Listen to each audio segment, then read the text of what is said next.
Today's guest is a UFOologist, Dr. Natalian. What are your thoughts on the real-life aliens presented to Mexico Congress? Do you think that aliens could possibly have such oblong heads is an insult to actual aliens? But what exactly would compel you to believe that aliens could possibly have emotion?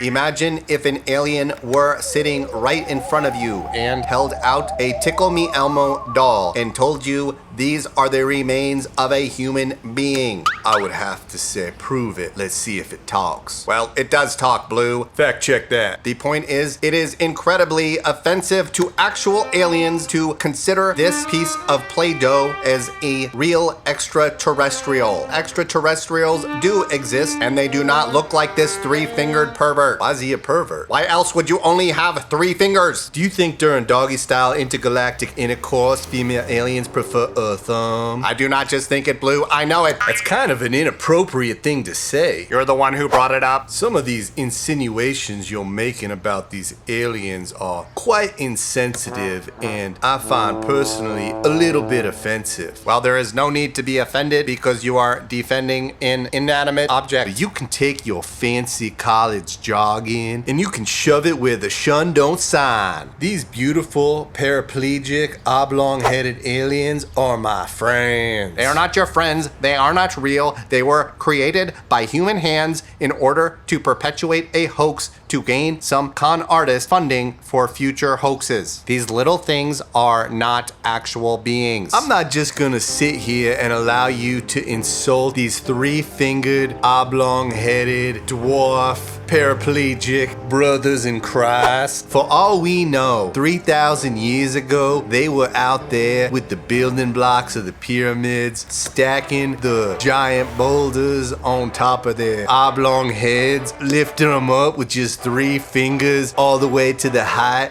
of 2 foot and 3 inches and not being able to walk, so they had to hand pass the giant boulders and have a huge giant line of aliens. I think you are an absolute disgrace, Dr. Natalian. I would now like for you to leave my program immediately. I was just stating the obvious. Get on out, you balloon-headed freak. We don't accept your alien-phobic kind here. I know when I am not accepted. Get out of here, you dumb balloon head. Get on, get. Get on, get.